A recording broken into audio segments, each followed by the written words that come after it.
हमारी भीख नहीं चाहिए। हम अपना हक छीनना जानते हैं और अब अपना हक छीन के रहेंगे। साथियों, हमें मुफ्त में राशन नहीं चाहिए। हम अपने आप अपनी सरकार बनाएंगे और अपने बच्चों को रोजगार देंगे और वो एक समाज में रहकर इज्जतदार तरीके से नौकरी कर अपना घर चलाने का काम करेंगे। किसी के सामने हाथ नहीं फैलाएंगे। नहीं आता हमें हाथ फैलाना, नहीं फैलाएंगे हम किसी के सामने हाथ। बीजेपी वाले सोचते हैं कि मुफ्त में राशन देंगे, सस्ता गैस सिलेंडर देंगे तो ये समाज भटक जाएगा। ये बार बार भूल जाते हैं कि वो बहुजन समाज के लोगों से बात कर रहे हैं। हम न किसी के सामने झुके थे, ना कभी झुकेंगे और ना कभी अपने समाज में किसी साथी को झुकने देंगे। साथियों, बीजेपी का तो कोई तख्त ही नहीं बनता इधर घुसने का, कोई वक्त ही नहीं है अब उसका। वो कहते हैं ना, जिसका सूरज चढ़ता है, जब सूरज चढ़ता है तो ढलता भी है। अब समय आ गया है इस भारतीय जनता पार्टी का सूरज ढलने का और इसको डुबाएगा समुद्र में ये बहुजन समाज पार्टी का नीला समुद्र। साथियों, इसी क्रम में कांग्रेस के लोग भी आप लोगों के बीच में आकर आपसे वोट मांगेंगे। वो तो कहेंगे कि भाई हम तो 10 साल से सत्ता से बाहर हैं, हमें तो कभी सत्ता में आने का समय ही नहीं मिला, हमें मौका दो, हम अपने समाज के लिए, आपके समाज के लिए काम करेंगे। मैं आप लोगों से बस यही कहूंगा कि उनसे सवाल जरूर करना, एक ही सवाल करना। जब सुप्रीम कोर्ट ने, ऑनरेबल सुप्रीम कोर्ट ने सब कास्ट कैटेगराइजेशन पे ऐसा जजमेंट दिया जिससे राज्य की सरकारें अब हमारे समाज को बांट के हमें आपस में लड़ाने का काम कर सकती हैं, तो तुमने क्यों अपने वकीलों को उसमें खड़ा कर उसमें हामी भरवाई थी? क्यों उन्होंने हामी भरवाई? क्यों वो हमारे SC/ST जो रिजर्वेशन का है उसके मुद्दे पे क्यों वो नहीं लड़े? क्यों उन्होंने उसके खिलाफ आवाज नहीं उठाई? जब आदरणीय बहन कुमारी मायावती जी ने इनसे सवाल किया तो क्यों उन्होंने आज तक बीच समाज में आकर उस पर जवाब नहीं दिया? आप लोगों को जानकर हैरानी होगी साथियों कि ये राहुल गांधी जी थे जो संविधान की किताब दिखाकर गली गली मोहल्ले मोहल्ले हमारे समाज को गुमराह करते रहे, कहा कि हम लड़ेंगे आपके संविधान के लिए, हम लड़ेंगे आपके आरक्षण के लिए।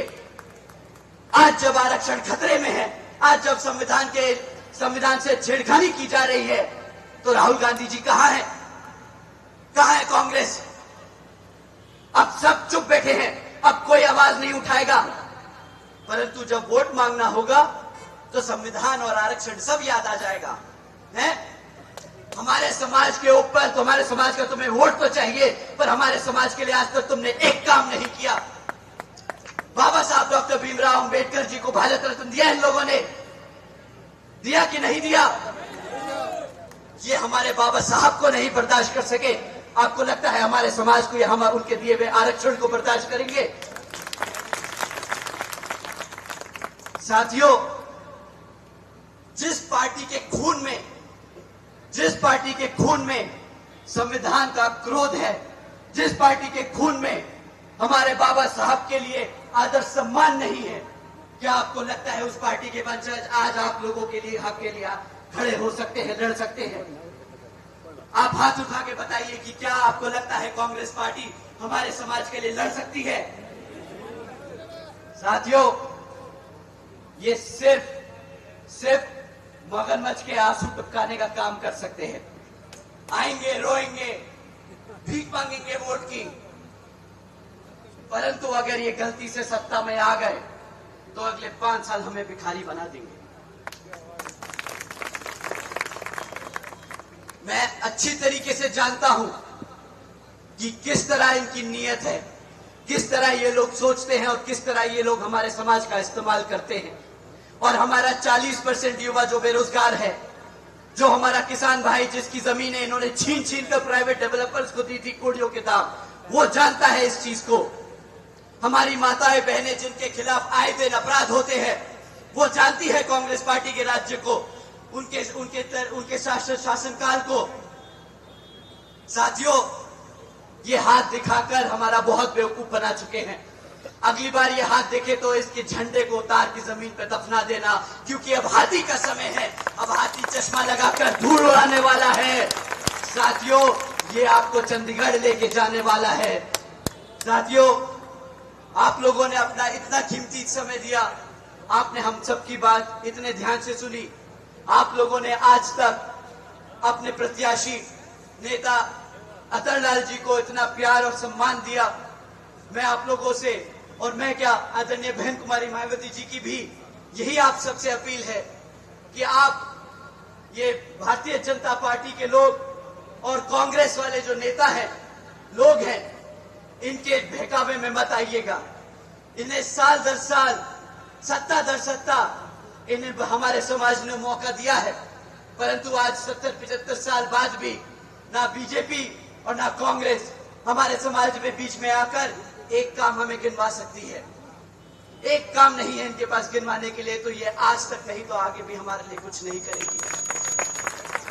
अगर कोई आप लोगों के हितों के लिए लड़ सकता है, आपके सम्मान के लिए किसी से भी भिड़ सकता है।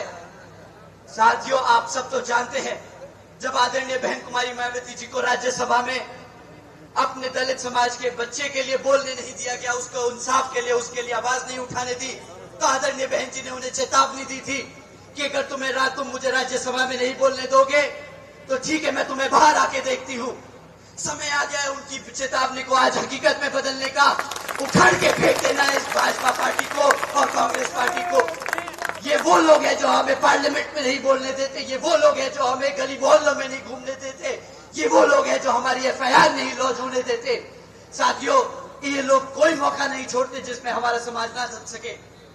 ऐसे लोगों को और बर्दाश्त नहीं करेगा ये हाथी। ऐसा अब हमारा समाज इनको बर्दाश्त नहीं करेगा। साथियों, आप लोगों से बस यही पुरजोर अपील है कि बस चंद दिन बचे हैं, आप लोग अपना समय इधर उधर इन लोगों की बातों में ना आइएगा, इधर उधर मत जाया करिएगा। अगर आप चाहते हैं आपके बच्चे पढ़ लिख कर अपने पैरों पर खड़े हो जाएं, अगर आप चाहते हैं कि आपका युवा बच्चा रोजगार में आ जाए, अगर मेरे सभी युवा साथी और बच्चे लोग चाहते हैं कि उनके माँ बाप को कभी भी किसी और के सामने हाथ ना फैलाना पड़े सिर्फ राशन के लिए, तो साथियों, यहाँ पर अपने नेता अतरलाल जी को जरूर जिताना और उन्हें चंडीगढ़ जरूर भेजना।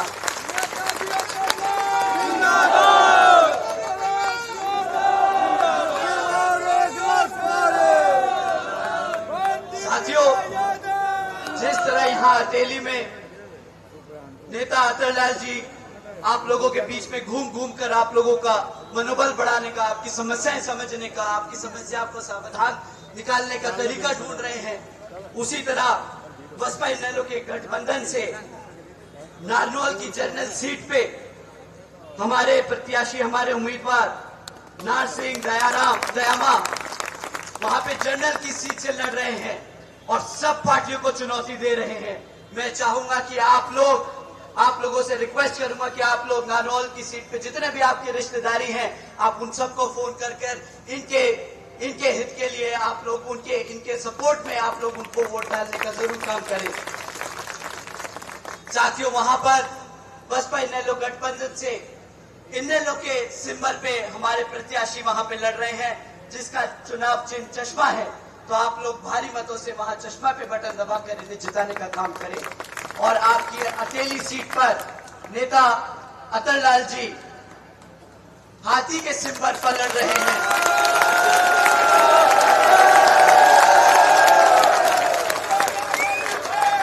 तो आप अपने नेता अतरलाल जी को भारी मतों से जिताकर चंडीगढ़ भेजने का काम करें।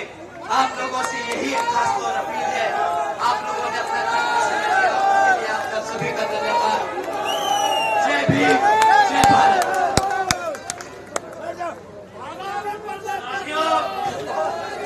मैं निवेदन करूंगा जिला के अध्यक्ष प्रमोद कटारिया जी आई हुई जनता का 1 मिनट में धन्यवाद करें।